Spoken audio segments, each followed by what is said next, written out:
Hi, welcome to the class. Today we will do few numericals based on the topic which was done in the last class, and the name of the topic was electrical power and electrical energy. So in the last class I told you that power is defined as the rate of work, electrical work done, and the amount of electrical work done is nothing but it is electrical energy. Okay, so power is equals to, I can write work upon time or I can write energy upon time, from where I get the formula energy is equals to power into time. Now the commercial unit of energy, electrical energy, is kilowatt hour, which is written as kWh. So this kWh is also known as, in the common language we call it unit. Okay, the amount of electrical energy consumed by any electrical appliance is always measured in kilowatt hour or unit, right?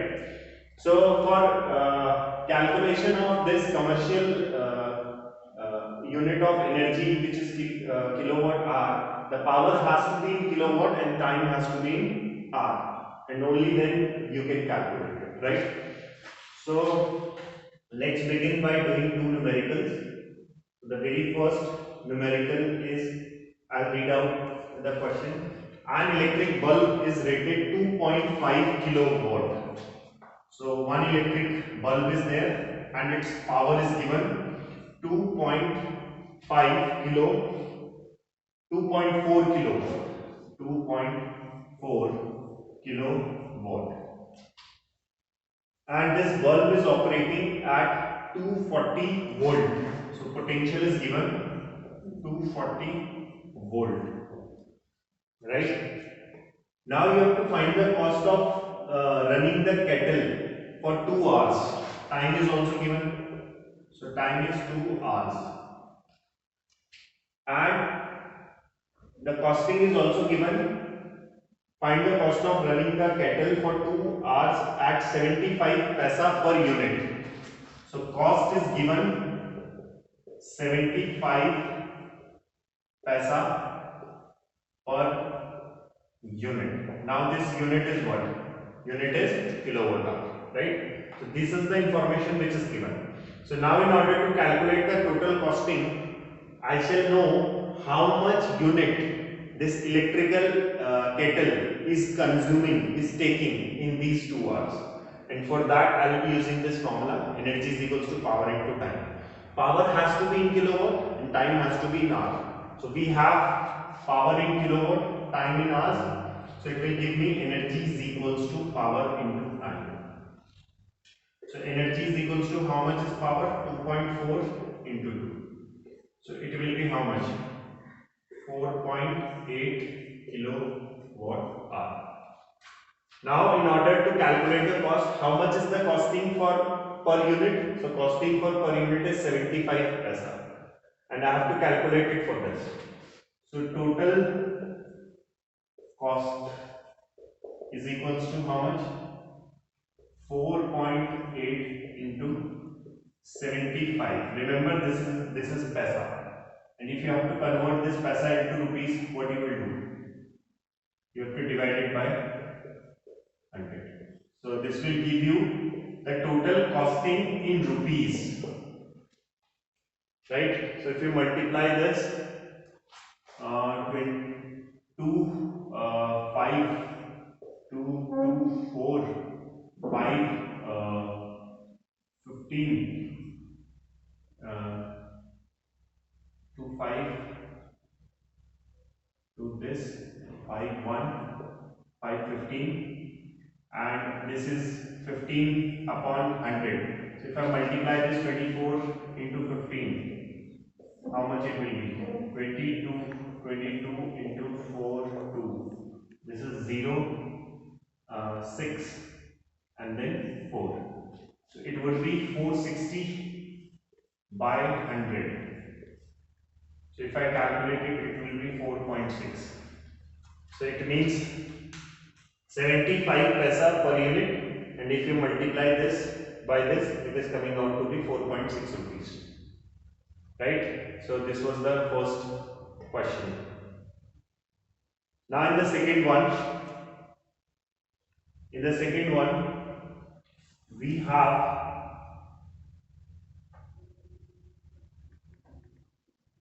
a geyser, an electric geyser, whose rating is 2 kVA. Rating is kVA. Now tell me what is given. A geyser has a rating 2 kilovolt ampere. This is kilovolt ampere, and this number is given 2. So first of all, I have to figure out what this volt ampere means. So if you remember, we have the formula for power as P is equals to VI, P is equals to I square R, and P is equals to V square upon R. So if you look here, this formula, this is potential, which is volt, and this is ampere, which is current. So this volt ampere is what? It is power, according to this formula. This power is equals to VI. So V is volt, ampere is I. So this is power. So I can write VA as to be watt also, because I know this is power. In this case, the power is given 2 kilowatt. So geyser has a rating of 2 kilovolt ampere to 40 volt. 240 volt. Potential is given 240 volt. 240 volt. 240 volt. Now the first part in the question, what is the electrical energy consumed by it? So you have to find out the electrical energy consumed in the first part. You have to find electrical energy consumed, and you have to find it in kilowatt hour, and you have to find it in joule. Right?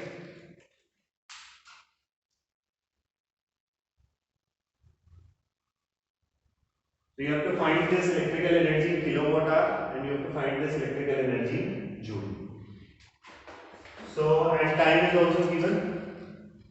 If it is used for 90 minutes, so time is given 90 minutes. T is equals to 90 minutes. If you calculate it in hours, how to convert it into hours? We'll divide it by 60, and that will become hours. 3, 2, 3, 3. So T is equals to 1.5 hours. Now, electrical energy consumed in kilowatt hour, E is equals to P into T. Energy is equals to power into time. So first we are calculating it in kilowatt hour. So I need not to convert this kilowatt into watt or this time into seconds, because I am calculating it in kilowatt hour. So I need the power in kilowatt and I need the time in hours. So it is 2 kilowatt into 1.5 hour. So this will give me 3 kilowatt hour. This will be the answer in kilowatt hour, right? Now I know the relation between kilowatt hour and joule, which I had calculated earlier. So 1 kilowatt hour is equals to 3.6 into 10 to the power 6 joule.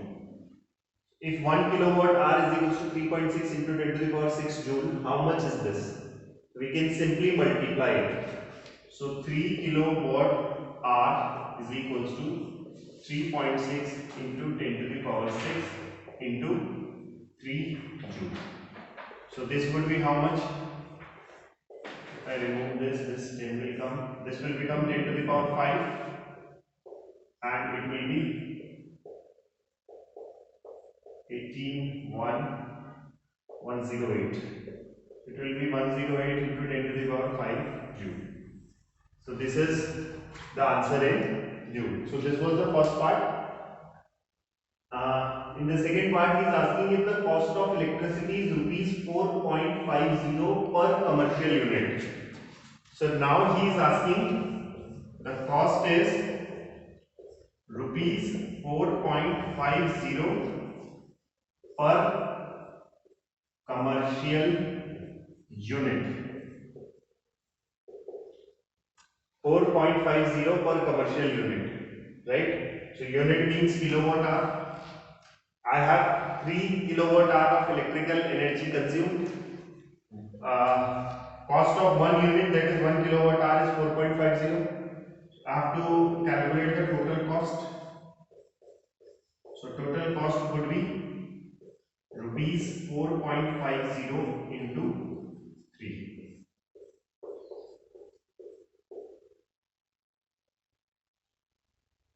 is equals to, so it will be 15, 1, 12, 13, 135 upon 10, which is equal to rupees 13.5. So this is how you have to calculate the costing of electrical energy consumed by electrical appliances. Now,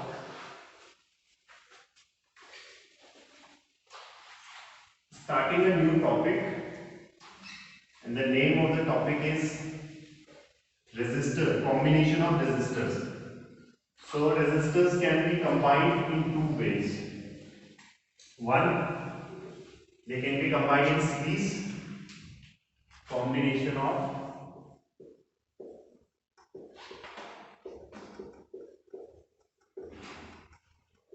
resistors. So resistors can be combined in two ways. First, they can be combined in series, and they can be combined in parallel. Now, what is the symbol of this resistor? Symbol of this resistor is like this. This is a resistor. Okay. So if you want to combine the resistor in series, you can combine them in this way. One resistor, this is second resistor, and this is how they are connected in series. So when they are connected in series, there is only one path for the current to flow, single path for the current to flow. So suppose this is R1 and this is R2. So if the current I is coming like this, so the same current is going to flow from R1 and the same current is going to flow from R2, right? So the identification of this series is that same current passes through each resistor. Now current remains same, current is same, but resistances may be, they can vary also. These two, the value of these two resistance may vary. So in that case, the voltage, the value of voltage will gets divided among each resistor. So the value of voltage gets divided among each resistor. So R1, how much current is flowing through R1? I1. How much current is flowing through R2? Same current I. But how much is this voltage? This is V1. And how much is this voltage? This is V2. If V is the voltage across this whole thing, if V is the voltage, then from R1, V1 is the voltage passing through, and from R2, V2 is the voltage passing through. Now, what will be the net resistance? How the net resistance of resistors connected in series can be calculated? So it can be calculated by using Rs is equals to R1 plus R2. So this is how it needs to be calculated, right? Now in parallel, how they will be connected in parallel? So one resistor like this is R1, another resistor like this is R2. So this is R1 and this is R2. Now you can see the current has two paths to travel. So here the current was having a single path to travel, their current is having two different paths to travel. Current can travel through this path and also the current can travel through this path. So in case of parallel, current gets divided but the voltage remains same. Okay, so identification of parallel is current gets divided and voltage remains same. So the voltage remains same but the current gets divided, right? And what else? The combination of these two resistors when they are connected in parallel is given by 1 upon Rp, that is resistance in parallel, is equals to 1 upon R1 plus 1 upon R2. So this is what the characteristics of the identification. For the identification of resistors connected in series and resistors connected in parallel, we have to keep in mind that for the resistance connected in series, current remains same, voltage gets divided, and in case of parallel, the current gets divided, voltage remains same. Now let us derive these two formulas. Okay. So if we derive these two formulas, so let us first do it for series combination. So I'm taking two resistors connected in series. You can take as many as you want. So this is connected with a battery with the help of a key, and this is the setup. So when the key is turned on, this is positive, this is negative. Current I will start flowing. Let me assume this to be R1, this to be R2. I will start flowing through R1 and I will start flowing through R2, and same current has to come back to the circuit. Only then the circuit will consider to be a closed circuit, right? So this is the case. Now we all know that if V is the potential provided by this battery, V1 will be the potential passing through R1 and V2 will be the potential passing through R2. So the total potential V will be equal to sum of this V1 and V2. And from Ohm's law, we all know that V is equals to IR. So if V is equals to IR, in place of this V, I can write I into R. And in place of this V1, I can write I, because current is going to remain same, and I1 is R1. Right? Then plus I into R2. So I, R, if I take I to be common, then it will be R1 plus R2.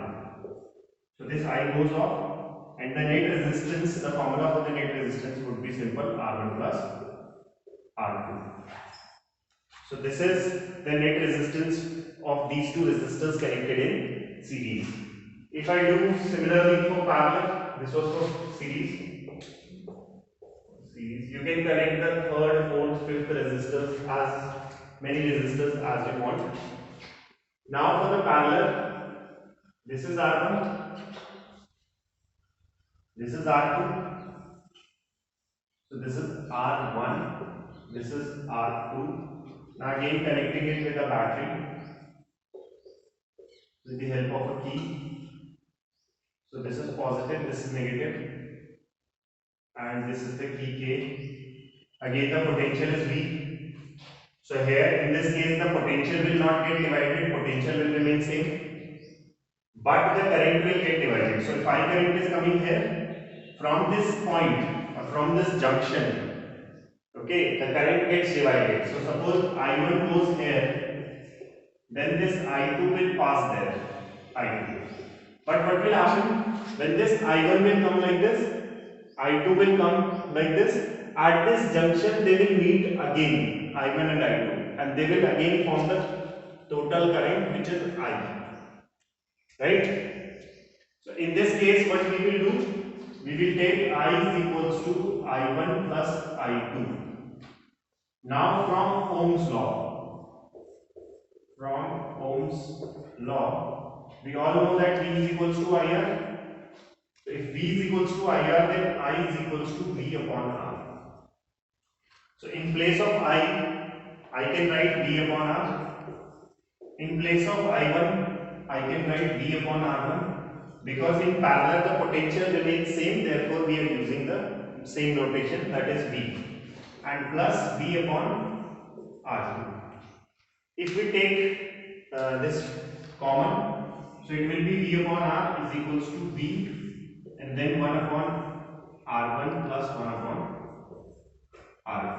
This V cancels out, and the net formula will be 1 upon R is equals to 1 upon R1 plus 1 upon R2. So this is the formula for series and this is the formula for parallel, and this is how they are derived. Thank you.